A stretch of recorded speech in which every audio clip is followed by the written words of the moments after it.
Ladies and gentlemen, esteemed guests and their colleagues, good evening and heartfelt welcome to our scientific lecture on Quranic translation in the era of artificial intelligence. We truly, we are truly honored to have you all with us today. I'm Ahmed bin Isa, your moderator for this enlightening session. Today we come together to explore the fascinating intersection of technology and spirituality.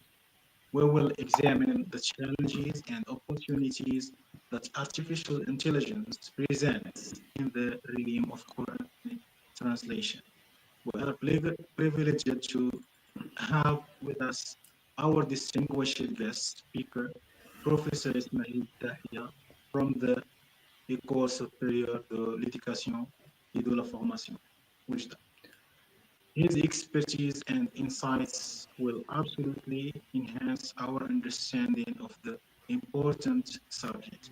Before we begin, I would like to express my sincere gratitude to Dr. Marwan Sakran, the president of our academy, along with the vice president, Dr. Safiya Kassas, and the executive director, Mr. Yassin Jamal Idrisi, for their invaluable support in organizing this event. I also extend my appreciation to Dr. Abdulkader Ntwati, the director of the Linguistic Research and Language Planning Team, and all esteemed members of our academy.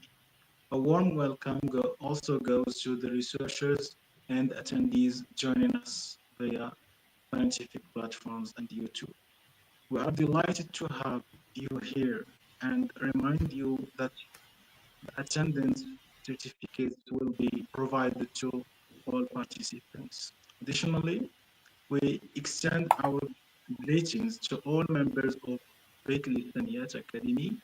We encourage you to participate actively in this series by sharing your own scientific research and results.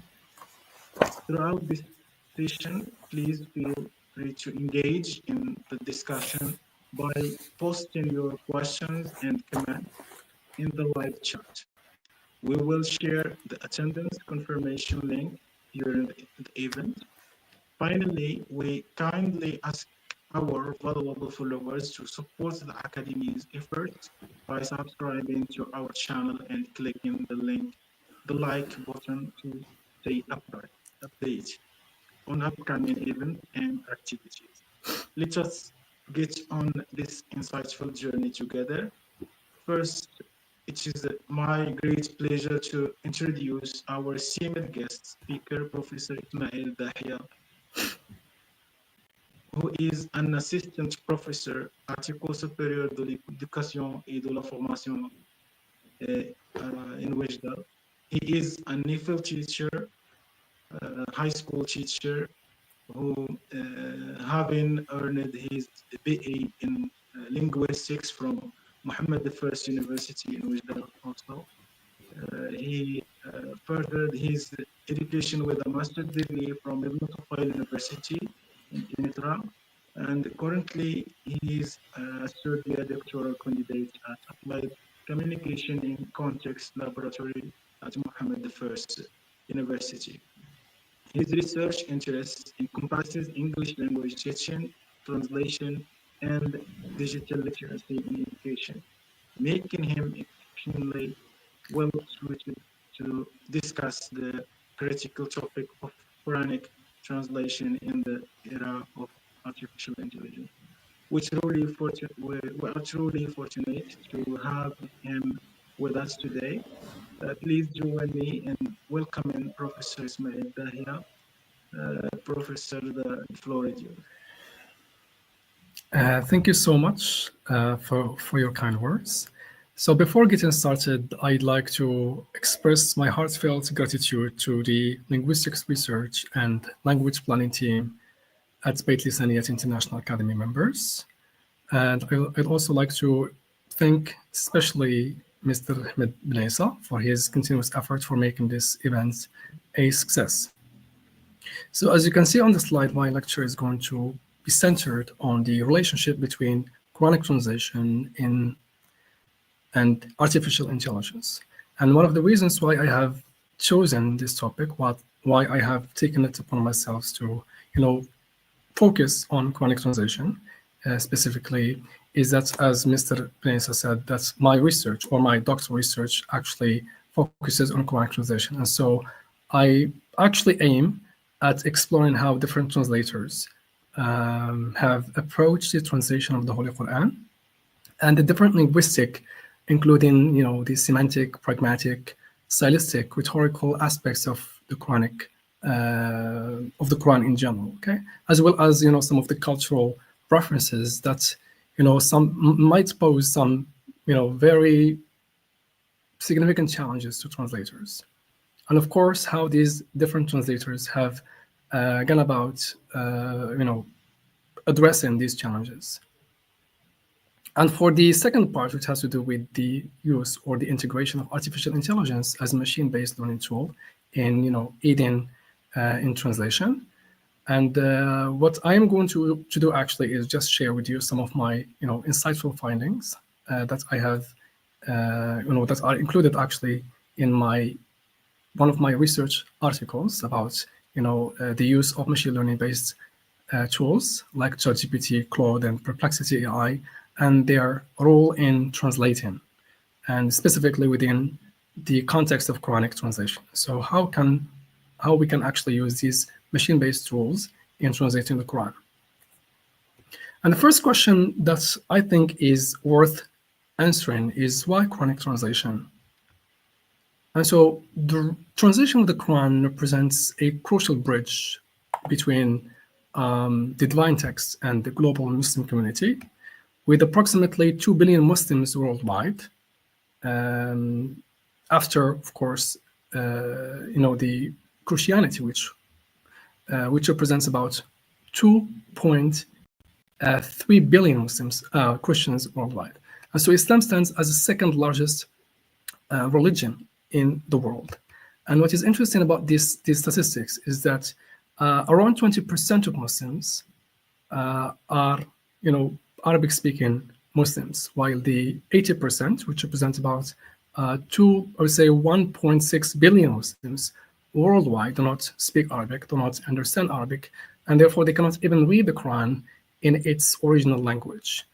And why this is necessary, why this is worth mentioning, of course, it has to do with the fact that some scholars actually oppose the translatability of the Quran. And so there are many scholars who believe that the Quran should not be translated in the first place. So normally, despite the large number of non-Arabic speaking population in the world, there are still, as I said, some scholars who believe that this does not mean that we should actually translate the Quran. And one of the reasons, of course, they give is that if we translate the Quran, we are going to deviate from its original message. And so everything we are going to do to the translation of the Quran is going to be, so forgery of the original message of the Quran. Therefore, the Quran should not be translatable. And of course, when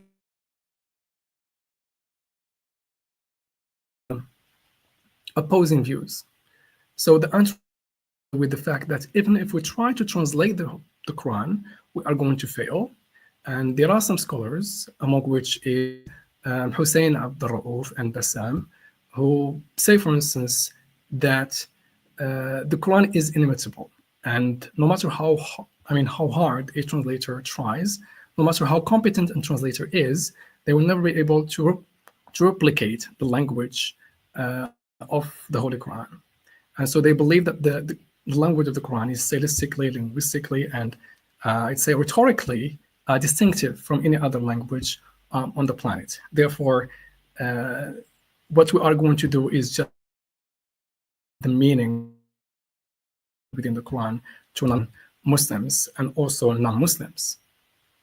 And as you can see on the slide, we have some of the features that these scholars believe to be untranslatable. So even if we try to translate them, there will always be some voids, either semantic voids, syntactic voids, or cultural voids that can't actually be bridged or, I would say, filled. And so what as I said, what they do is that they generally just try to at least bridge this gap or minimize the gap between these two languages. And here, when I talk about the two languages, the source language and the target language, I mean the Arabic language and the English language. And the reason why I chose, of course, I chose English language is that it is the most used language in translation of the Quran.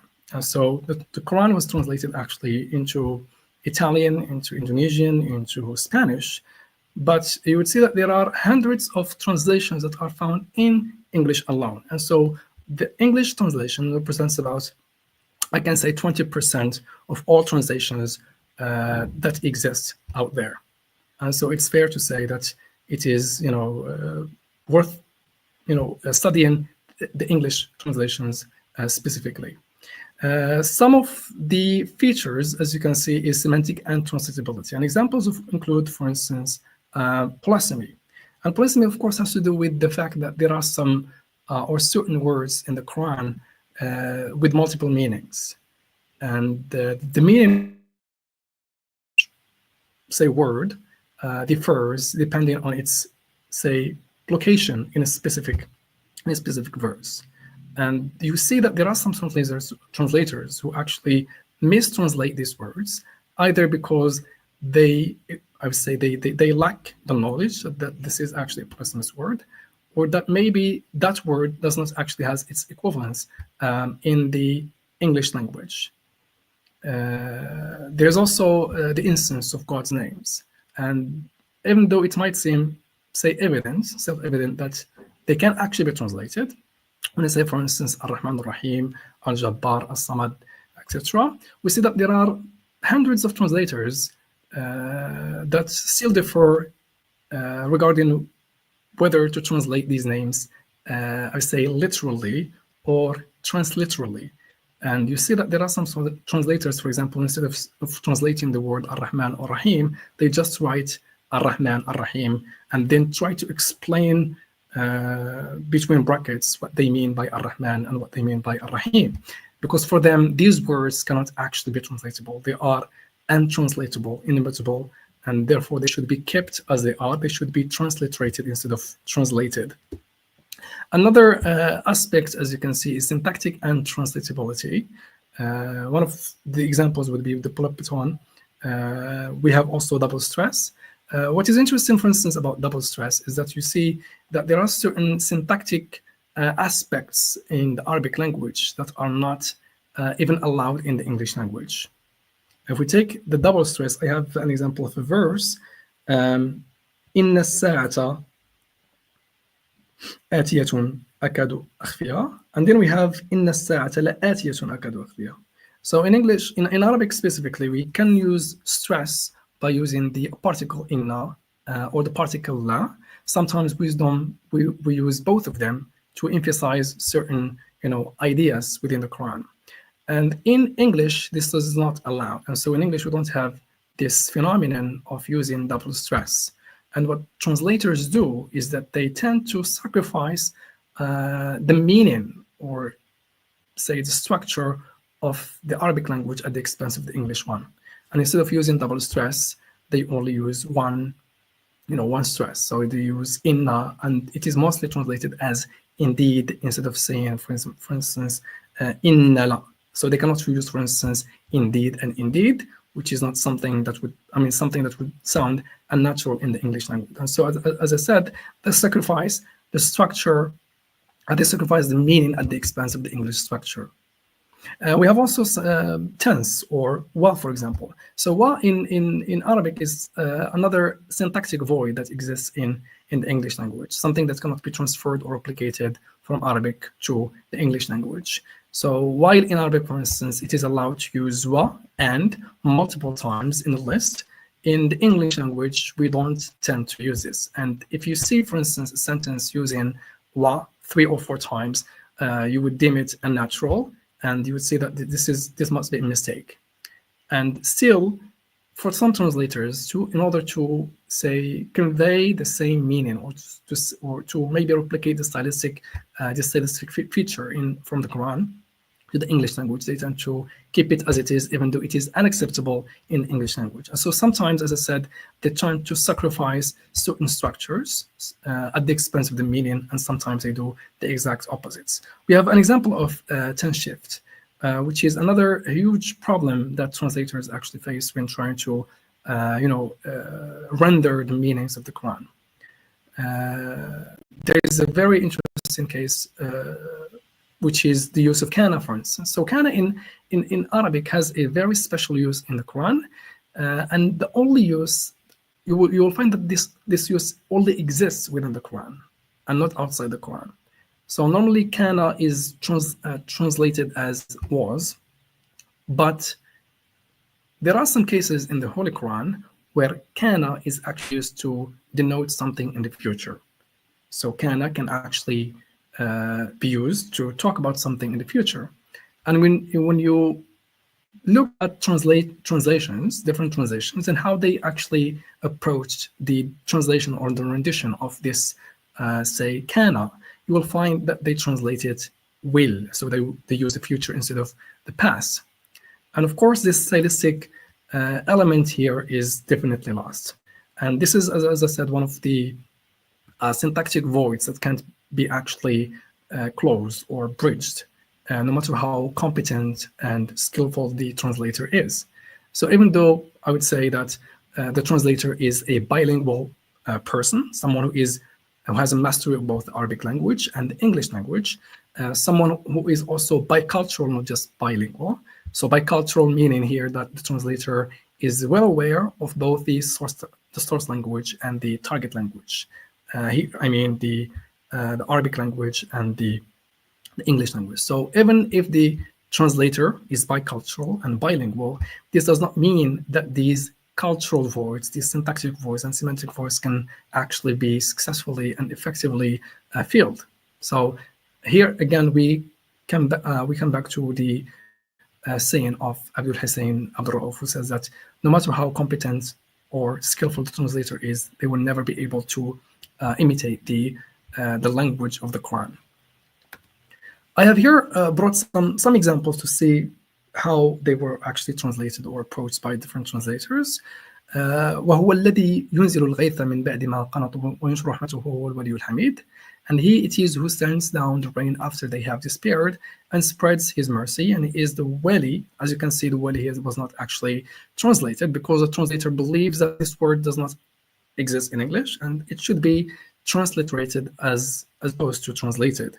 And they explain the word as helper, supporter, protector, Lord, worthy of all praise. So what I wanted to focus here is not actually the word wali, but the word ghaith. And here I have another word which is normally viewed to be synonymous with the word ghaith, which is al-matar. So فَجَعَلْنَا عَلَيْهَا سَافِلَهَا وَأَمْطَرْنَا عَلَيْهِمْ حِجَارَةً مِّن سِجِّيلٍ. And we turned the towns of Sodom in Palestine upside down and rained down on them stones of baked clay. These terms normally would look at this on the surface to be synonymous, but they are not synonymous. And each one was used actually in a particular context to convey certain meaning that was not in the other. But as you can see in the translation, they were translated the same way. So even though they are different, they mean totally different things. They might have, for instance, the same conceptual meaning al-matar, but their connotational meaning or connotative meaning is totally different. And the translator may not be aware of that. And especially given that there are a number of translators, I would say all translators have actually failed to convey that specific meaning of, the difference between these two words.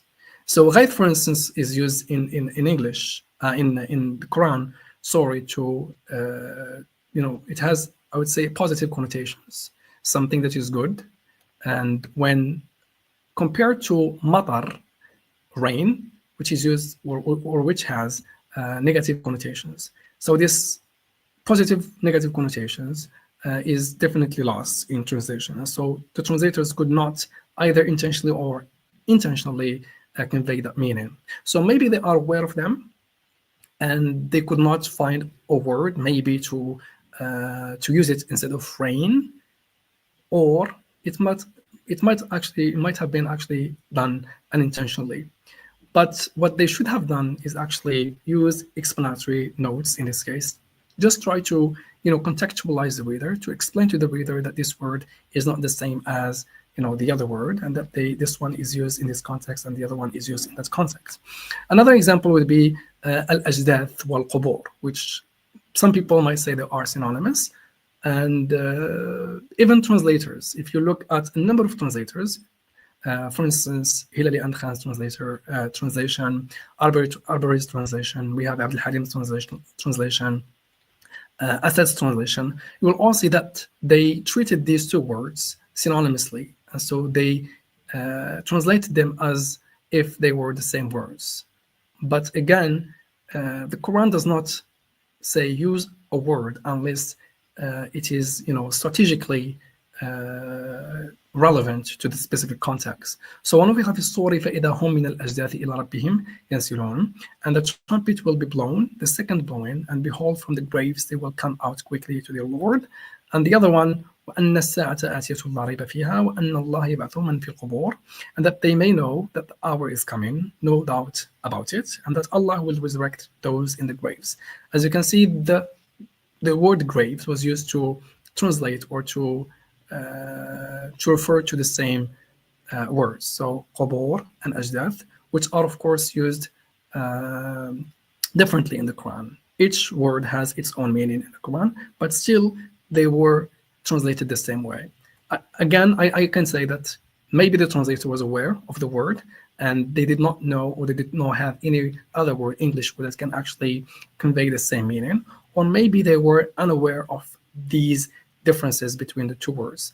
Again, there are, I say, hundreds of instances within the Quran where the translator is unaware of certain polysemous words that seem to be that have maybe different meanings, and also synonymous words that seem at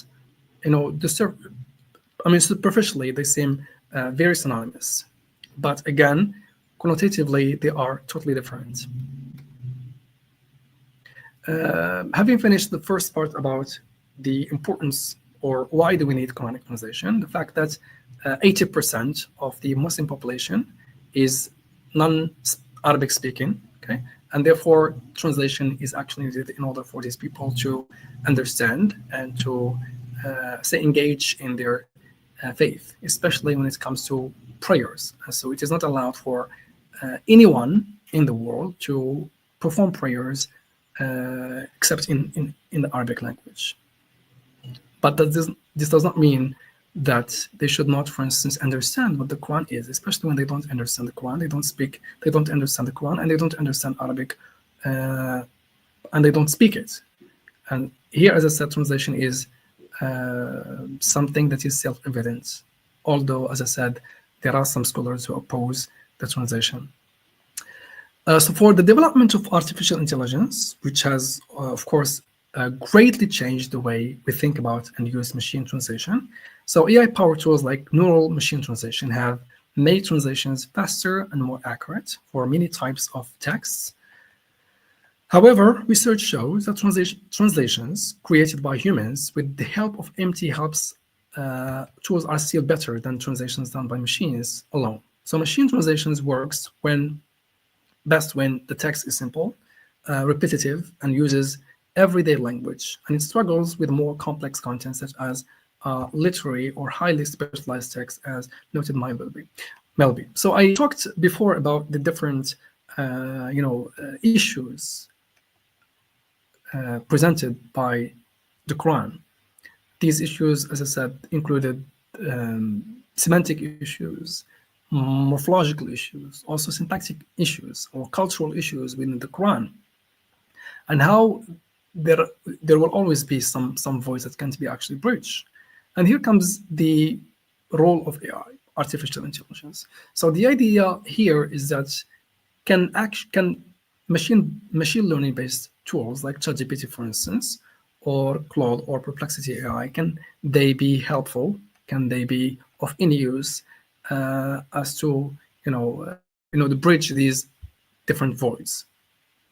And as I said, my research article was actually based on or focused specifically on ChatGPT. So MT before and after the rise of AI. So machine translation before and after the rise of AI. If we go back in time, 10 or 15 or even 30 years ago, we will find that we had some MT models that were very traditional, very basic. We start, for instance, with the rule-based machine translation model or framework, which was based on rules. It relied on predefined linguistic rules and extensive bilingual dictionaries. And of course, it required human experts to encode grammar, syntax, and semantics into the system. And translation quality depended heavily on the quality of rules and dictionaries. And one of the problems with these or with this framework was I'd say the limited adaptability and the fact that it struggled with idiomatic expressions and contextual cues. So the focus here was just on rules instead of contextual cues that were totally overlooked.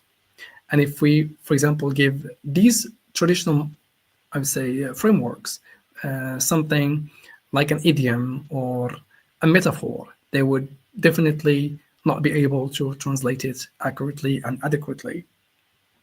And the same for other models that are statistically based. We have also the ones that are example-based machine translation. So for instance, if we take the example-based machine translation, which is usually based on giving examples. So what I do is that I give, say, thousands and thousands of examples of translations, language A and language B.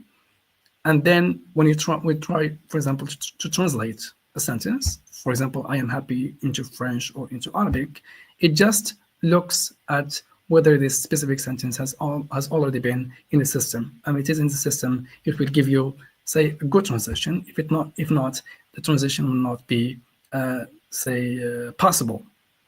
We also have the hybrid machine translation, which is a kind of framework that has, incorporated all other traditional models or frameworks. And so it included rule-based machine translation. It also included statistical machine translation and example-based machine translation. And of course, the reason why they have came up with this new hybrid machine translation framework is the fact that they wanted to make the best of the benefits that were part of the traditional models. So if each different model has, say, some benefits and some drawbacks. And so they try to at least make the best of these benefits and try to incorporate them into the new models. But the best or the latest models that is now widespread in the world is the NMT model, so the neural machine translation.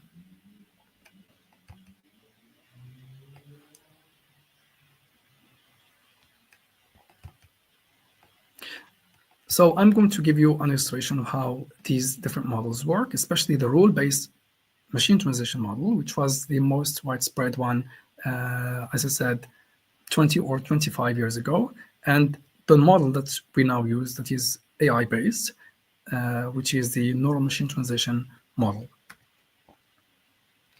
So this is the a graph showing the rule-based machine translation model, which is a method of translating languages using a set of predefined linguistic rules and dictionaries. And it relies on grammar rules for both the source and the target languages, along with a bilingual dictionary that matches words or phrases from one language to another. And so the system analyzes the structure of the sentence in the source language, then applies the rules to transform it into the target language. For example, an RBMT system translating I am happy from English to French would do the following. So I am happy would try to find the equivalent of the word I, which is je, then which is suis in French, and then happy, which is heureux in French. And then it will try to apply the rules of, say, French to that specific sentence. And it will give us the sentence "Je suis happy." But as I said, if the sentence or if the text is very simple, very repetitive, it means that it has been trained on it, it has been used before, then the translation is going to be, say, effective or successful.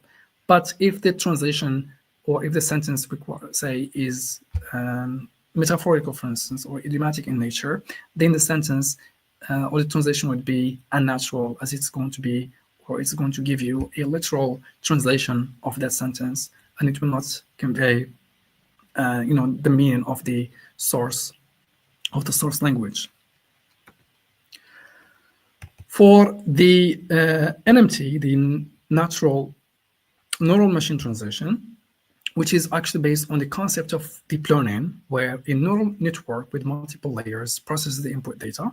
And for translation, this involves training the network on a large corpus of bilingual text, so it can learn to predict the probability of a sequence of words in the target language, given a sequence of words in the source language. So the architecture of an NMT system, neural machine translation system, typically involves an encoder and decoder framework. And so the encoder processes the input sentence and compresses the information into a context vector, which represents the semantic meaning of the sentence. So the decoder then uses this vector to generate a translated sentence in the target language. And so the entire process is end-to-end, meaning that the system learns to map input sequences to output sequences directly without the need for intermediate steps or handcrafted rules. So while the previous models, even the rule-based model or the statistical model or the example-based model or the, say, the phrase-based model, all relied on handcrafted rules, meaning we have a person and the person is doing actually all the work, even though it's machine translation, but I would say 80 or 70% of the work is actually done by human being. As opposed to the NMT model, the neural machine translation model, here we have the system working with probabilities. And so you just, I would say, feed the system or feed the model with thousands and thousands and thousands of data sets from the two languages that we are working with, either, for example, Arabic, English, French, or English, German. And then the system works by itself. And also, as opposed to the other models, the system is more sophisticated, more effective, and it takes into account, the contextual cues, the context itself, and it can translate any text so easily without any problems. But again, there are some concerns when it comes to the difficulty or the sophistication of the text in question. For instance, translating simple text is not the same as translating Quranic text or religious text, or maybe a legal text, where the terminology of these types of texts is totally different. But again, if we say train a specific model, train a specific machine translation model to translate a specific type of text or genre, then of course this model is going to succeed, because we are focusing on one specific type of text, as opposed to having a model that can actually translate any type of text, any genre of text. And that's, of course, very, very different, and it will take a lot of resources. So coming back to the research article that I have published recently. So one of the purposes or one of the objectives of the research was actually to see the extent to which a machine learning-based tool, which is ChatGPT, is able to translate the Holy Quran. Of course, I did not work on the Holy Quran as a whole, because it is empirically impossible, but I have taken it upon myself to choose or to work on Al-Fatiha chapter. And as you can see, I have worked on some translators, because it is impossible to work on all translators. So I have chosen 5 translators. And the reason why I have chosen these translators is that they present, of course, different timelines, different chronological times, and each translator has their own, let's say, approach to the translation of the Holy Quran. Again, I used Al-Fatiha chapter with an interpretation of the chapter itself. And so you cannot use the chapter by itself without giving ChatGPT, for instance, a context for the chapter, for the surah. And so I used Al-Qurtubi interpretation, Tafsir Al-Qurtubi, in order to help ChatGPT with, the contextual, to give it a contextual understanding of the whole surah. Then I can measure the adequacy and the accuracy of its translation of Al-Fatiha chapter. So for the sampling procedures and data collection instruments, as you can see on the slide, I have used these 5 translations. So Abdullah Yusuf Ali, we have Thomas Irvin, and we have Muhammad Bigtall, we have Muhammad Taqiyuddin Al-Hilali and Mohsin Khan, and lastly we have Muhammad Abdul Halim. So before I have given ChatGPT the Quranic text, the Surah Al-Fatiha, to translate it,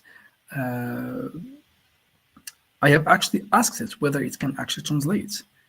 And you should not, for instance, just give ChatGPT Surah in Arabic and then ask it to translate it, because what it will going to do is that just going to give you some translation that has already been performed by a translator. And so what you want to do is that you ask ChatGPT not to give you any translation that has already been performed. And so you make sure that the ChatGPT is going to give you its own translation or translated version of Al-Fatiha chapter. So when Al-Fatiha chapter was translated, I need, of course, to measure the accuracy and adequacy of the translation. And for that, I used 2 machine learning-based metrics. The first one is BLUE, and the second one is Meteor. So the BLUE stands for bilingual language understudy, and then we have Meteor, which stands for a metric for evaluation of translation with explicit ordering. So what is interesting about these metrics is that they provide quantitative, objective measures of translation quality. They also enable comparison of machine translations to human reference translations. And they also measure precision by comparing machine translations to reference translations.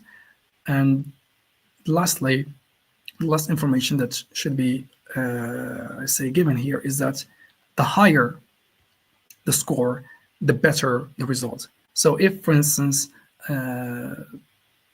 BLUE or Meteor have, for instance, 1, it means that translation was actually perfect, and it totally matches that of the reference translations. If it is, for instance, closer to 0, it means that the translations were bad, they were not accurate, they were not adequate, and they are unacceptable translations.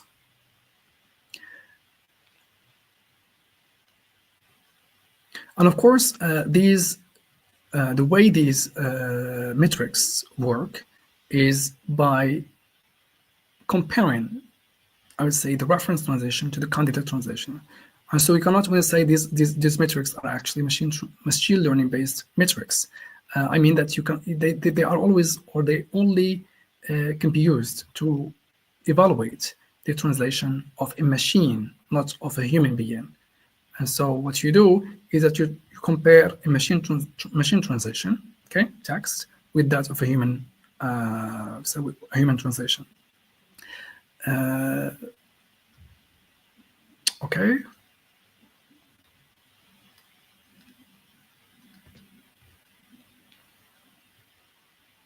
So it should be noted that there are some differences, of course, between the metrics I have used. I have, tried to use the first one, which is BLUE, which is less sophisticated, less complex than Meteor.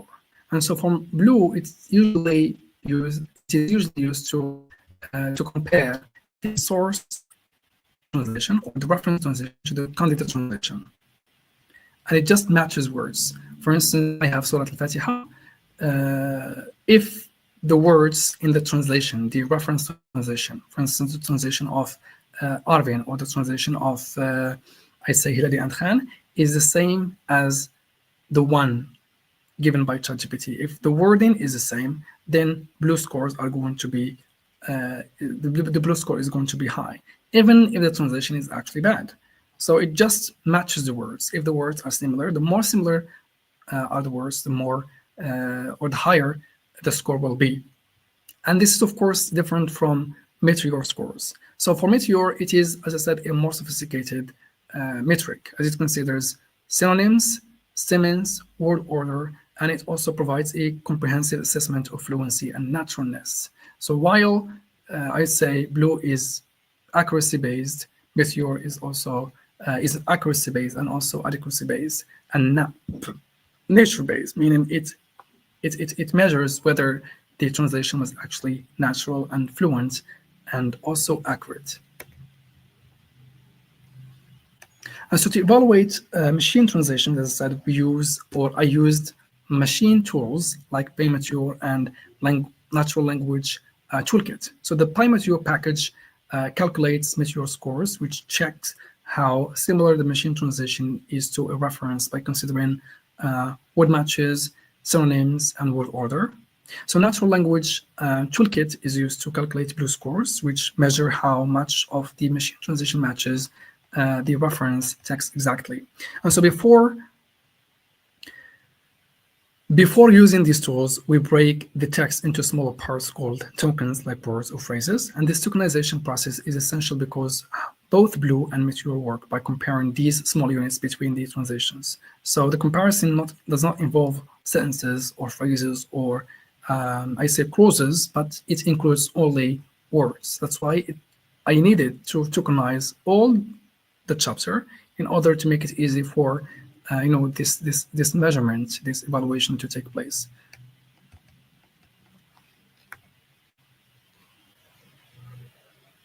I have also talked about the evaluation process. So as I said, each reference translation compared independently to ChatGPT's output. So what I did is that I calculated Meteor score and Blue scores of each translation and compared to the ChatGPT score.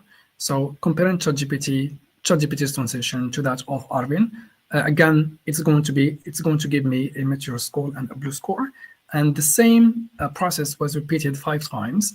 And at the end, I had 5 scores of Meteor and 5 scores of Blue. And then, of course, I calculated the average score, both for Meteor and Blue. As a reminder, again, as I said, the highest score would be 1. So if the closer the score is to 1, the higher or the more accurate, the more adequate the translation is. And the closer it is to 0, the less adequate, the less accurate the translation is. So this is the example of the translation given by ChatGPT. On the surface, it might seem that it is an acceptable translation, which to some extent is, but upon closer examination, one might say that this is obviously ChatGPT's translation and not a human translation. And you might, for instance, realize some of the wording that is ChatGPT, which is that realm, for example. So the Lord of all realms. And this one, I say, exposes ChatGPT's translation because people who use ChatGPT a lot would actually, recognize the structure and the type of vocabulary used by this machine-based tool. So for the findings of the evaluation, the comparison of ChatGPT's translation and that of the 5 reference translations, as you can see, we have the highest score is close to 0.8, which is close to 1. As I said, if it is closer to 1, it means that the translation is accurate and fluent or adequate. Of course, when I say fluent, I mean the Meteor score. And when I say accurate, I mean the Blue score. So for the Meteor score, as you can see, we have 0.7, 8, and then for the blue, the highest blue score would be 0.7 as well. Okay, so and this high score was that of Erwin, meaning that ChatGPT's translation was similar to that of Erwin. It does not mean that the wording is similar. It just means that some of the words used by ChatGPT were also used in an Erwin. And that's how, or that's why the score was actually high. The lowest translation, as you can see, is that of Abdullah Yusuf Ali. So the Meteor score was 0. I'd say 5, or yes, I would say 0.5. And then for the blue score, it was 0.3. And the reason why Abdullah Yusuf Ali's score was the lowest is his use of archaic language. So the language used by the language used by ChatGPT is normal English, everyday English, even though it is, of course, liturgical in its nature. I mean that we can see that it is not like the language we use every day, but still it is not as similar as to that of Yusuf Ali's. So for Yusuf Ali, he uses, as I said, a lot of instances of archaic language. That's why it made his score, both the Meteor and the blue score, very low. I have here some examples for you of two different verses from the Holy Quran, especially verses that are metaphorical in nature. And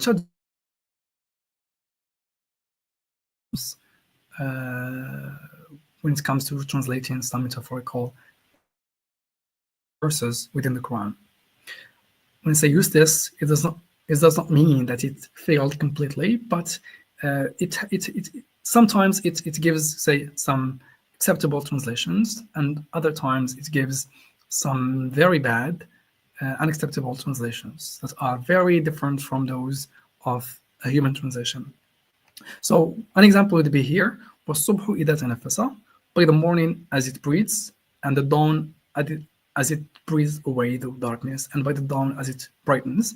Here I have included ChatGPT's translation within these three, so as to make it hard for you actually to recognize its translation. So you can give it a try and see whether you can actually recognize the human translations and the ChatGPT's translation. Again, I have an example here. وَخْفِضْ لَهُمَ جَنَاحَ الذُّلِّ, and out of kindness, lower to them the wing of humility, and lower to them the wing of humility, and lower into them the wing of submission and humility through mercy. So for the first one, the translation of ChatGPT is actually the first one. So by the morning as it breathes. As you can see, the second and the third one look somehow similar. And for ChatGPT, it used the morning instead of the dawn that was used by the two translators, Hilali and Khan and Arbery. And then we have here وَخْفِضْ لَهُمَ جَنَاحَ الذُّلِّ. The ChatGPT translation was actually the second one, and lower to them the wing of humility. So one thing that ChatGPT does not actually do is use explanatory notes between brackets. And so most or a lot of translators try to minimize, as I said, the syntactic and rhetorical void that exists between the Arabic and the English language by explaining certain, say, expressions between brackets. For instance, if we take the word tayammum, or the word siyam, or the word I'd say kafir or kufr, okay? These translators might actually translate them, but they know that their translation is not actually sufficient.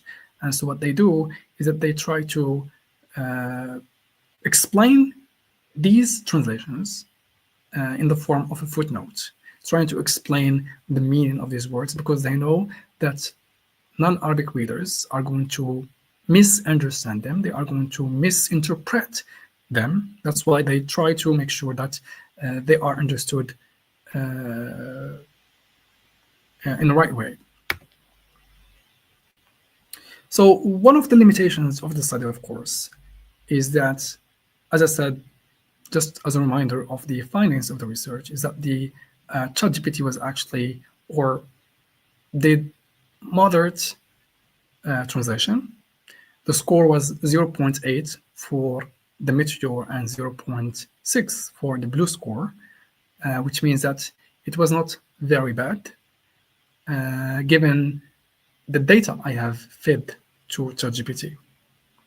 And when we talk about machine learning based tools in general, or training machine translation models in general, we might need thousands and thousands of data sets.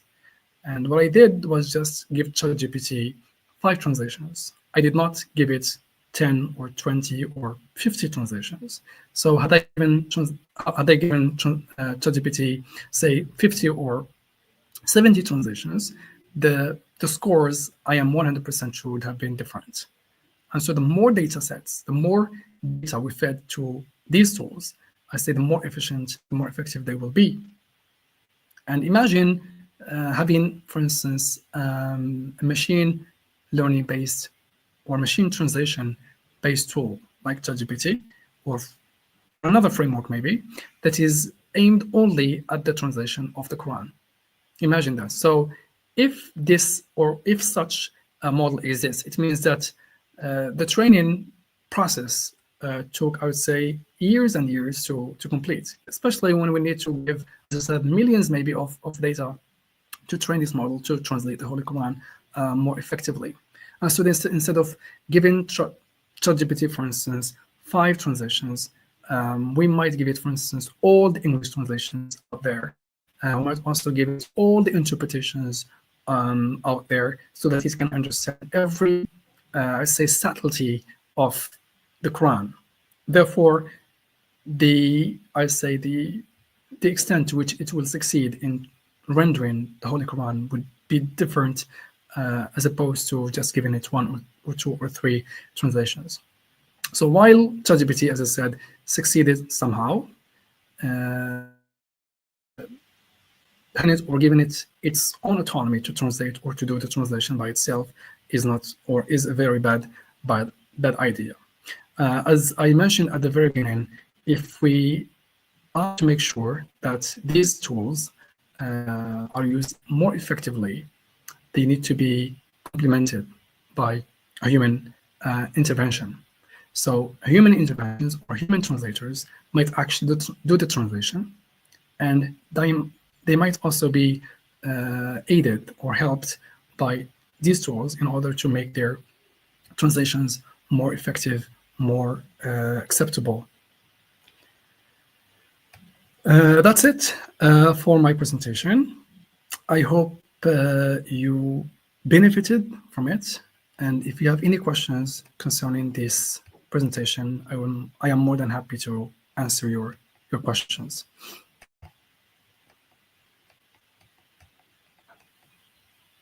Thank you. Thank you, Mr. Ismail Dahia, for this insightful, rational lecture. We greatly enjoyed the entire presentation. The lecture began by acknowledging the significance and complexity of translating the Holy Quran. The process, the translation may face, the translator might encounter difficulties that are originated from the structure or from the cultural context that the Quranic language presents. Translators should take into consideration challenges that require careful considerations. Mr. Dahia explored the emergence of artificial intelligence in the field of translation, particularly focusing on the on machine learning tools and using machines to translate texts written in Arabic. A significant part of the discussion centered around ChatGPT and its potential role in producing English translations of the Quranic text. The lecture evaluated ChatGPT's translations, especially of Surah Al-Fatiha, comparing its performance with 5 human-produced translations. He also emphasized the importance of incorporating insights from Al-Qurtubi and others, or Al-Qurtubi's tafsir, to enrich the analysis of the linguistic and cultural dimensions of the text, and to facilitate the translation provided by ChatGPT. As if he was teaching the machine how to use tools in order to translate the Arabic tests. While ChatGPT shows promise, Mr. Dahia identified areas of improvement. He provided ideas that can reinforce the notion of artificial intelligence, and he recommended several changes or several modifications in the prompts that the researcher or the translator should provide the machine in order to provide a reliable and valid translation. At the end, he discussed ethical and theological considerations that arise while using artificial intelligence. He highlighted the need for sensitivity and respect of the structure, the cultural context, and the richness of the Arabic text or the Quranic language. Several followers presented some questions. Let's start by the first one, which was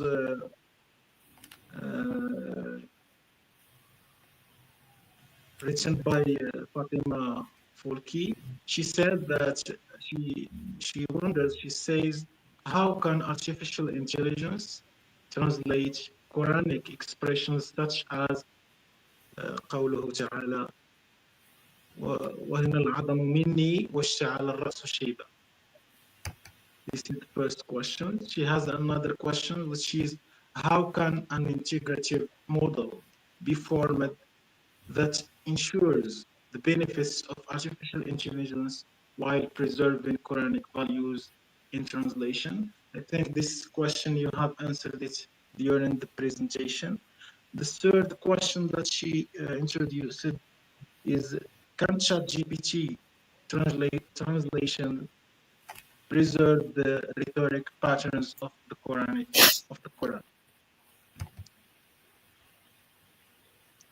You can answer these questions, or I can add some other questions. Yes, so the first question, how can AI translate Quranic expressions such as قوله تعالى وهن العظم مني واشتعل الرأس شيبا? Okay. Normally ChatGPT would actually translate it literally.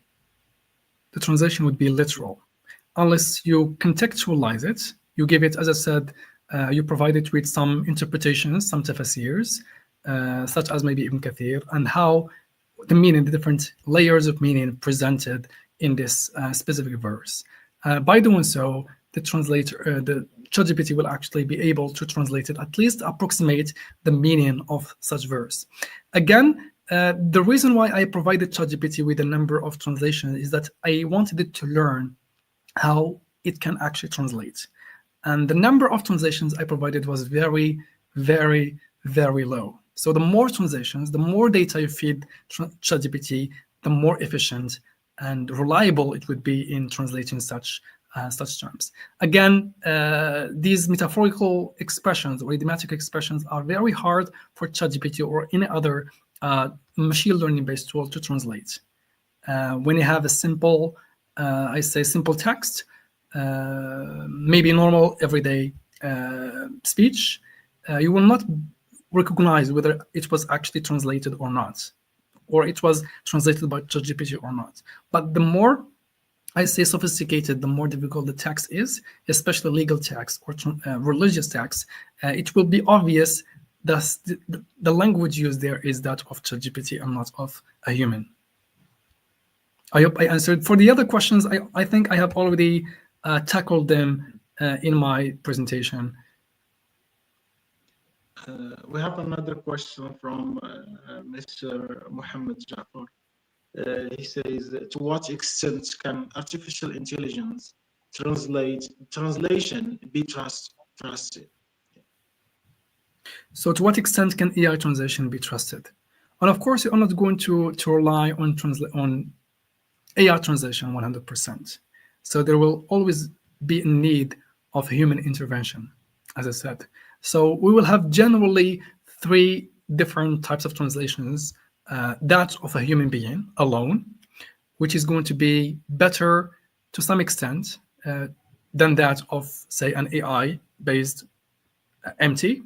Then we will have a translation that is performed only by AI, and then we have this complementary translation where ChatGPT or other tools are used to help the translator, the human translator, in their process of rendering one text from the source to the target language.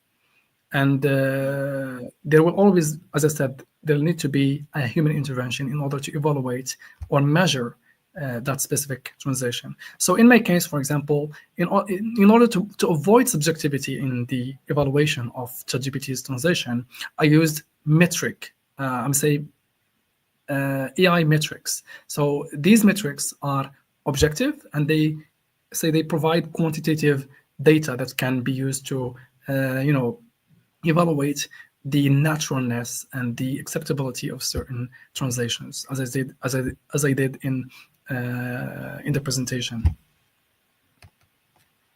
Thank you, Mr. Ismail. In your opinion, what ethical considerations should be taken into account when using artificial intelligence for translating sacred texts like Quran?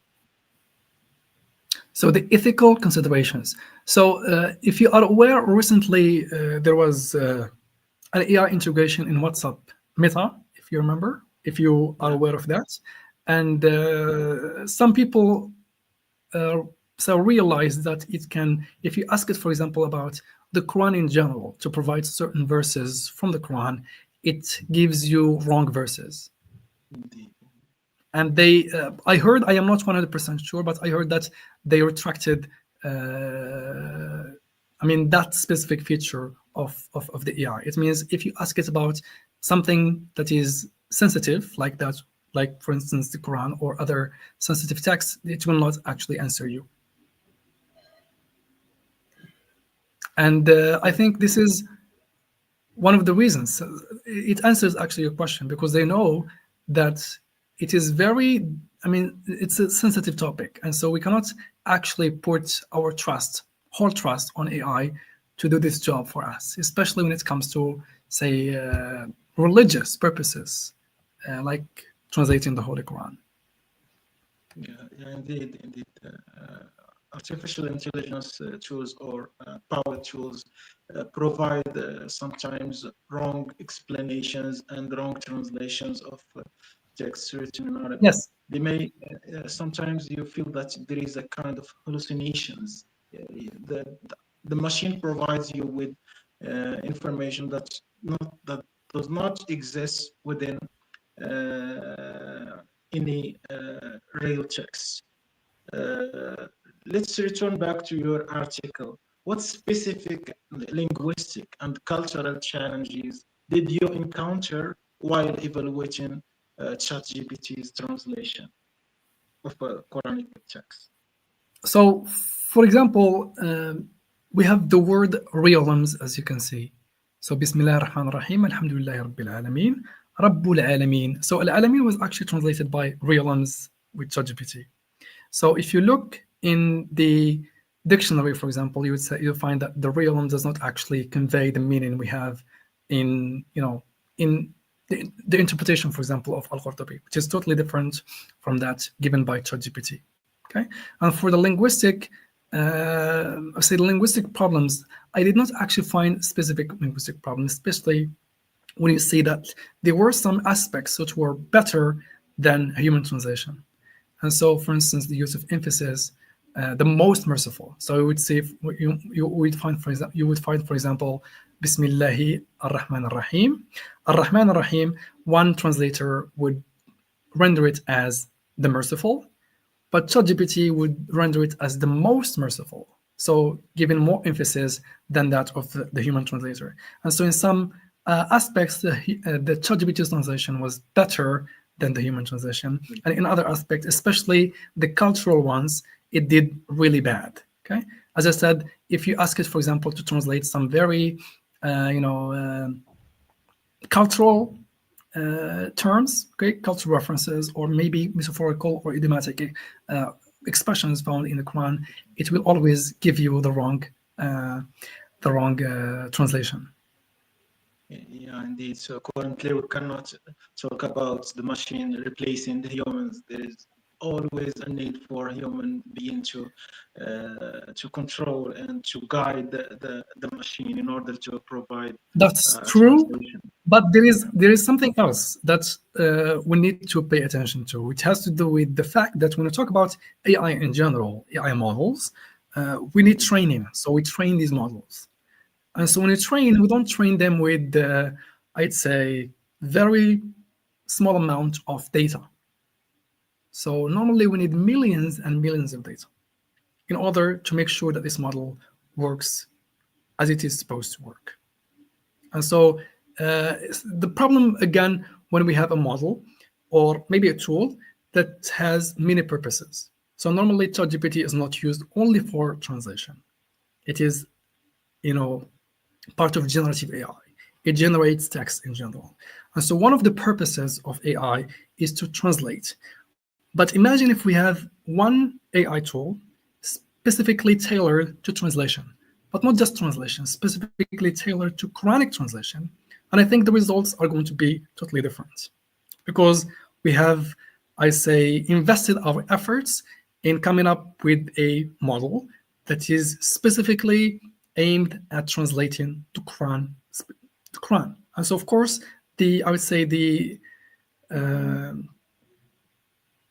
how it's going to translate is going to be different. Okay, so there will be more, I'd say, how can I say that? So the quality would be very high. That's why I want to say. Yeah, thank you, Mr. Dahia, for this insightful and valuable information that you shared with us today. I would like to express my sincere gratitude to you and to the followers and who are following us now in the YouTube and providing us with their questions and interact with us.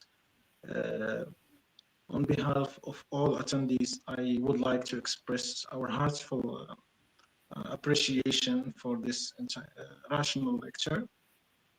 Any final words, Mr. Dahia? So my final words would be addressed to you, okay, and to the members of the Linguistics Research and Language Planning team at Bitlisaniyat International Academy for giving me the opportunity to present my lecture and my research finding with you and with the audience. And thank you so much again for your support and for your help. You're welcome. You're always welcome to be with us here in Bitlisaniyat.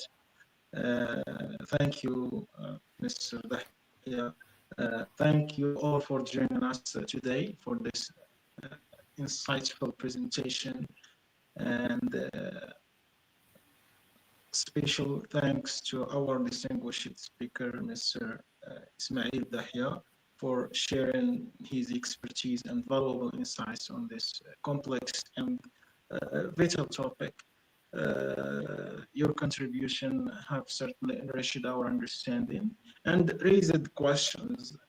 What I like in these lectures is that the researchers get resources or get several ideas to start thinking of other questions and to do research on different topics. I would like also to extend my gratitude to everyone involved in organizing this event, especially the academy leaders, and our technical team for their support. To our audience, your engagement and thoughtful questions have made this session even meaningful. I still see that there are interactions, there are other questions, but we don't have really the time to deal with all these questions and these discussions in the chat. So we encourage you to continue the conversation and explore the themes and discuss the themes that were discussed today. Don't forget to subscribe for updates on future events. Thank you once again, and we look forward to seeing you at our next session that will be special. The topic of the next lecture that will be peeling the research onion, unveiling the layers of effective research design.